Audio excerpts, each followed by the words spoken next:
Tennessee, state with no income tax. Say that in a room full of Californians and watch what happens.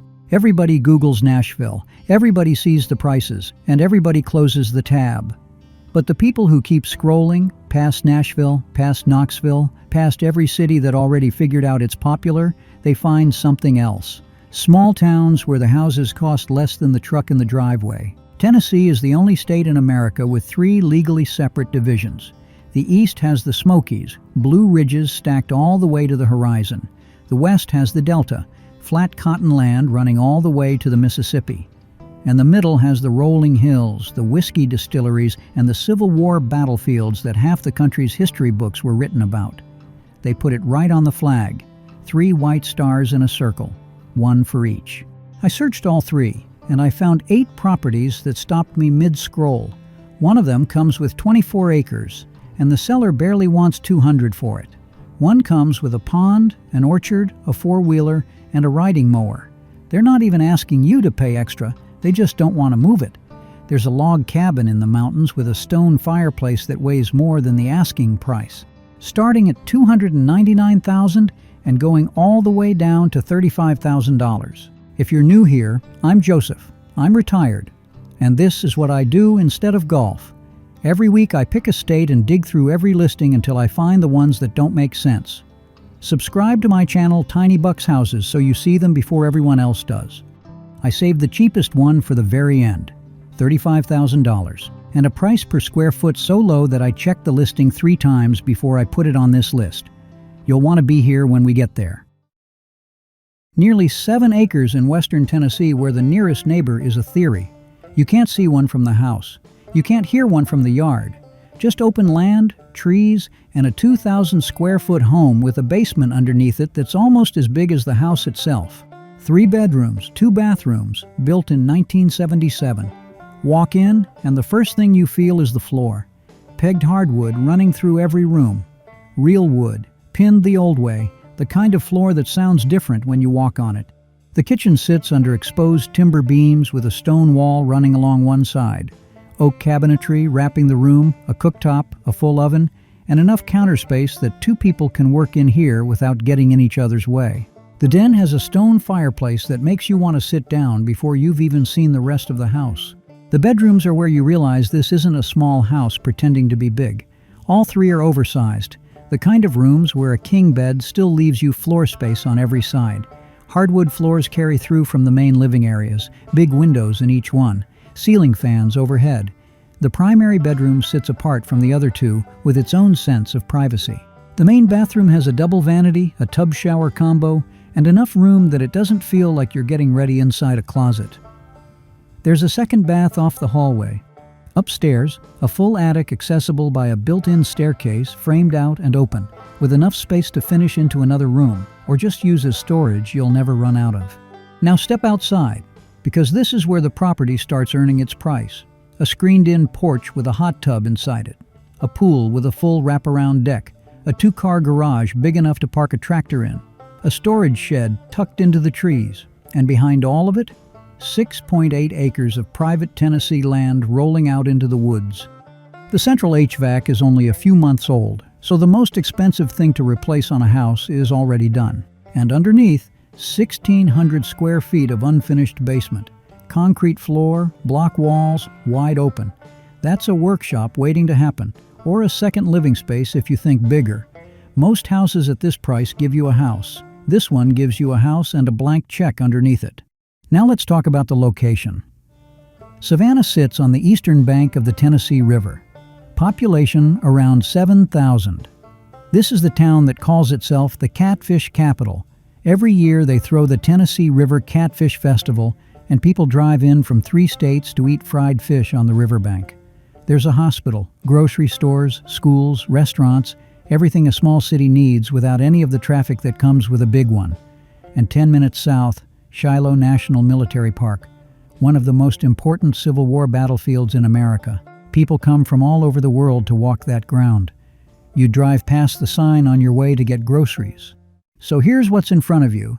Nearly 7 acres, a pool, a hot tub, a basement the size of a small apartment, a brand new HVAC, pegwood floors, a stone fireplace, and a property tax bill of $866 a year, in a town on a river where the biggest event of the year involves fried catfish and cold beer. And this is the most expensive property on the list. The next one costs less, and the moment you see it, you'll understand why it's the one I almost kept to myself. The listing has 50 photos. I went through every one of them, and the one I kept coming back to was the fireplace. Floor to ceiling, rough-cut mountain stone, sitting at the end of a room where every other surface is wood, log walls, exposed beams overhead, wide plank floors underfoot. It anchors the whole house, the kind of fireplace that doesn't get built anymore because nobody wants to pay a mason to stack rock by hand for a week. The rest of the house holds up too. 3 bedrooms, 2 bathrooms, 1,938 square feet over 2 floors. The kitchen has already been updated with new cabinets and new countertops. The expensive work is already out of the way. New roof, new plumbing, and a new hot water heater. Upstairs, the main bedroom sits tucked under the roofline, with the ceiling sloping down on both sides and log walls wrapping the room in that same cabin feel. One of the bathrooms has been redone with a newer vanity and updated fixtures, while the second is simpler and more functional. Outside, a long covered porch stretches across the full front of the house, the kind you sit on at 6 in the morning and don't leave until the sun goes behind the ridge. There's a carport out back and a storage shed. But here's what changed since this house first went on the market. The seller added a second parcel. 5.5 more acres, just threw it in. So what started as a cabin on half an acre of mountain land is now over 6 acres, with room for a garden, livestock, a second structure, or just land that belongs to you and nobody else. The honest downside, heating is kerosene, and there's no central cooling. In the mountains, summers stay mild enough that open windows do a lot of the work. But the heating is something a buyer would probably want to modernize. Before you decide anything, let me tell you where this is. This is the highest incorporated town in Tennessee, 2,400 feet above sea level. The air is different up here. The summers are different. People in Memphis are melting in July. You're sleeping with the windows open. Population around 2,400. There's a grocery store, a hardware store, a library, and a Labor Day festival every September that fills the whole downtown with Appalachian fiddle music, something this town's been doing since 1925. Watauga Lake is a short drive south. Clear mountain water, fishing, kayaking. And the Virginia Creeper Trail is just over the state line for hiking and biking. So here's what you're really looking at. A real log cabin in the Appalachian Mountains, 6+ acres, a hand-built stone fireplace, a covered porch, and most of the expensive updates already done. The next one goes deeper into the middle of the state, 24 acres, a cottage, and a price that makes more sense the longer you look at it. Let me say that again. 24 acres. 24 acres, on a dead-end road in Middle Tennessee where the only traffic is wildlife. There's a cottage on the property. 892 square feet, 1 bedroom, 1 bathroom, built in 1940 with a metal roof overhead. But let's be honest about what's happening here. You're not paying $200,000 for the cottage, you're paying for the land. The cottage just means you have somewhere to sleep the first night. The kitchen has been updated. New gray cabinets, butcher block countertops, a metal backsplash. There's a dining area, a living room, and a bonus room that works as an office or extra sleeping space. It's small, but it's functional, and someone's clearly been living here, not just sitting on it. Outside is the real listing. 24 acres split between cleared flat land and wooded hills. 3 to 4 acres of usable flat ground for a garden, animals, or a future build. The rest is rolling timber with deer, turkey, and fox moving through it. Hunters will read this listing and stop looking at the house entirely. One thing to know, there's no central heating and no air conditioning. Cooling comes from window units. For a cottage this size, that's manageable. But if you're planning to build something bigger on the land, you're starting fresh on utilities. Gainesboro, county seat of Jackson County, sitting right on the Cumberland River. Population barely 900. This is the hometown of Cordell Hull, the longest-serving Secretary of State in American history, the man behind the United Nations, and a Nobel Peace Prize winner. The lake that bears his name is 15 minutes away, over 70 miles of water winding through the hills, with some of the best bass and catfish fishing in Middle Tennessee. There's a courthouse, a Dollar General, and a whole lot of nothing in between. For some people, that's a warning. For others, that's the entire point. So here's what $200,000 gets you in Middle Tennessee. 24 acres, a cottage you can live in on day one, and enough room to turn it into whatever's been sitting in the back of your head for the last 10 years. And the next one comes with 17 acres, a pond, and fruit trees. But when I tell you what the seller is leaving behind with the keys, you're going to think I'm reading the listing wrong. Most people search for a house and hope the land is decent. This one is the opposite. 17.5 acres came first. The pond, the orchard, the hunting blinds, the trails through the woods. And someone built a house in the middle of it all. The house sits 300 feet back from the road. You can't even see it from the pavement. Barn-style, gambrel roof, metal on top, wood siding, trees on every side. It looks like it's been here forever, but it was actually built in 2010. 2 bedrooms, 1.5 baths, 1,500 square feet across 2 levels. The main living area runs 23 feet long with a wood stove anchoring the room. That's your heat source and the center of the house in every way. The kitchen sits next to it, eat-in style, with a range, a fridge, and enough counter space to actually work in.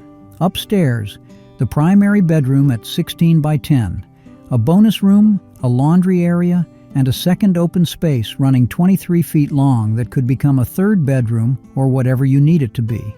The whole interior is wood, floors, walls, ceiling, consistent from the front door to the last room upstairs. Now outside, and this is where the listing starts reading like someone's life story. Apple trees, grapevines, raspberry bushes, a small pond, 2 hunting blinds, one in a tree, one on the ground. Walking trails cut through the property. 2 storage sheds, a woodshed built to hold 2 cords, solar-powered lighting along the paths. And when the seller hands you the keys, they're also handing you a Husqvarna riding mower, a 4-wheeler, a trailer, and a wood splitter. Not for extra money. They just don't want to move it. Now let's talk about the location. You won't find it on most maps. There's no downtown, no traffic, no stop signs worth mentioning. The Tennessee River is a short drive east. Bass fishing, catfishing, whatever you want to pull out of the water. Henderson is about 20 minutes north for groceries and a hospital. The land out here is gentle, rolling hills, mixed hardwood and pine. The kind of country where 17 acres actually feels like 17 acres because nothing blocks your view of it. So think about what you're walking into here. Not just a house, a homestead that somebody already spent years building. The orchard is planted, the trails are cut, and the equipment is sitting there waiting. All of it for $179,900. And the next house looks like nothing else on this list. A house sitting halfway up a mountain with views that no listing photo can properly capture, for less than what you just saw. You don't find houses that look like this on Zillow. Red siding, green metal roof, sitting halfway up Messer Mountain like somebody picked the exact spot where the view was best and said build it here. 5 acres on the mountainside, 2,200 square feet spread across multiple levels. The house doesn't sit flat on the land, it climbs with it. Each floor a step higher than the last. Each window a slightly different angle on the same valley below. The main floor opens up tall, vaulted ceiling, a staircase running along the wall, gray wood floors, and enough natural light coming through the windows that you feel the outside before you step into it. The kitchen is simple. White cabinets, a gas range, a dishwasher, a fridge. Not updated, not wrecked, just waiting. There's a wood-burning fireplace set into the far wall with a heavy timber mantel above it. Upstairs, an open loft overlooking the main floor with a white railing running the edge. One of the rooms up here is big enough to be a full master with carpet and vaulted ceiling. Another is a bonus space. The listing says 1 bedroom, but the layout says more. It depends on what you do with the levels. 2 full bathrooms, one with blue wainscoting and a vanity cabinet, the other with a tub shower combo. The heat runs on propane. The cooling is window units. There's a tankless water heater and solar backup, so somebody was thinking ahead even if they didn't finish everything. And the town it's sitting in is worth knowing about. A small community tucked into the French Broad River Valley where the Smokies start rising. Population is barely a dot, but the river is the story here. The French Broad is one of the oldest rivers in the world, older than the mountains it cuts through. Rafting companies run trips through here every summer. Hot Springs, North Carolina is just over the state line, a town built around natural mineral springs that people have been soaking in since before the Civil War. And the Great Smoky Mountains National Park entrance is a short drive west. So here's a way to think about this one. 2,200 square feet on 5 mountain acres with solar backup, a fireplace, and a screened porch where the view never gets old, for $171,000. But the next one might stop you longer than any house so far, not because of the size or the land, because of what's still inside it. 113 years of history, and somehow the stained glass is still in the windows. 1912, that's not the address. That's the year somebody built this house, and most of what they put into it is still here. 2 bedrooms, 1 bathroom, 1,280 square feet on 2.7 acres of flat land, shaded by mature trees that have been growing here almost as long as the house. From the outside, the first thing that catches your eye is the bay window, angled out from the corner with diamond-patterned glass set into the frames. That's not a renovation. That's original craftsmanship from a time when builders didn't rush. The ceilings are tall. The rooms flow through French doors instead of hallways, dining room into living room into bedroom, the way houses were laid out before open floor plans became a phrase. The kitchen has white cabinetry, tile floors, a stainless steel fridge, and a cooktop. It's been updated just enough to function without erasing what makes the house worth looking at. There's a fireplace. There's central heat and air, which at this age is a real upgrade, not a given. 2 bedrooms, both on the main level, both with the same hardwood and the same tall windows you see in every other room. The honest part, it needs cosmetic work. The exterior paint is weathered, some of the porch trim wants attention, but the bones are 1912 and still straight. The original details are still here, not stripped out, not painted over, not replaced with something cheaper. That's rare at any price. And it's not in the middle of nowhere. This is not a small town, 70,000 people, 2 universities, a hospital system, restaurants, shopping. Interstate 40 runs right through it, connecting Memphis to Nashville. But the reason Jackson is Jackson, Casey Jones, the most famous railroad engineer in American history, lived here, died in a legendary train wreck in 1900 trying to save his passengers, and became a folk song that half of America can still hum. The Casey Jones Village and Museum are still open in town. Jackson is the kind of city that has everything you need and still somehow flies under the radar. So here's what's in front of you. A 1912 home with stained glass, French doors, a cast iron tub, and hardwood floors, on 2.7 acres in a real city with real infrastructure. But the next one is where the math on this list starts breaking. $70,000 for a house where the most expensive thing inside it was replaced, and it's in a town with a name you won't forget. $70,000. Let that number sit for a second. That's less than most people put down on a house. And here it is, the whole price. 3 bedrooms, 1 bathroom, 1,224 square feet. Built in 1935. The living room runs 21 feet long with a brick accent wall on one side. Real brick, floor to ceiling. Tile floors, ceiling fans, and enough room that the furniture in the listing photos doesn't even fill half of it. The kitchen is the room that surprised me. White cabinetry, stainless steel range, dishwasher, a fridge, all on natural gas. 21 by 12 feet. That's a kitchen most houses twice this price would be happy to have. There's a separate dining area right next to it with windows on 2 sides bringing in morning light. The primary bedroom is 14 by 12, king bed with space to spare. Second bedroom is 13 by 11. Third is smaller at 10 by 9, but it's a real room with a window and a door. The bathroom has been updated, white vanity, walk-in shower, clean. And off the back there's a utility room with brick walls, a laundry setup, and its own exterior door. Outside, a big flat yard with mature trees, a front porch, a 3-bay carport, a workshop, and a storage shed. And here's the detail that matters most at this price.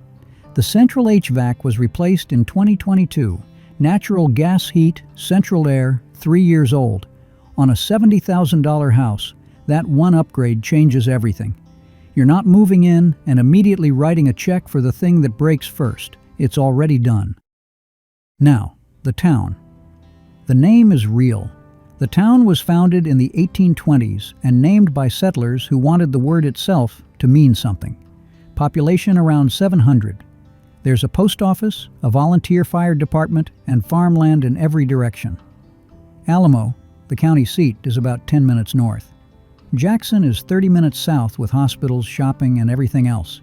You're not far from anything, but nothing's on top of you either. So here's what $70,000 looks like in Tennessee. 3 bedrooms, a kitchen bigger than some apartments, a brand new HVAC, a workshop, and a tax bill that doesn't even hit $350 a year. And I saved the last one for the end on purpose, because at $35,000, it shouldn't exist. But it does, and it's been standing since 1939. $35,000, $28 per square foot. That's the lowest number on this entire list, and I went back to the listing 3 times because I kept thinking I was reading it wrong. Craftsman bungalow, 1939. Front porch with tapered columns, a wide overhang, and the kind of roofline that people pay architects to recreate on new builds. Nobody's recreating this one. This is the real thing. 87 years old and still standing on a street in central Humboldt. 1,250 square feet. 2 bedrooms, both big. The primary is 13 by 13. The second is 15 by 11. There's a third room that the listing calls a bonus space. Bedroom, office, whatever you need. The living room is with tall ceilings and windows on 2 sides. The kitchen runs along the back. Dark wood cabinets, wood paneling, a range and a fridge included. There's a breakfast nook right next to it. A second eating area most houses this size don't bother with. The floors are new, the exterior paint is tired, but this is a house where the things that matter, the porch, the proportions, the bones, are still intact. Public water, public sewer, no well to worry about, no septic to replace, carport on the side and a shed out back. The honest part, at $35,000, you're buying potential with a roof over it. Some rooms need attention.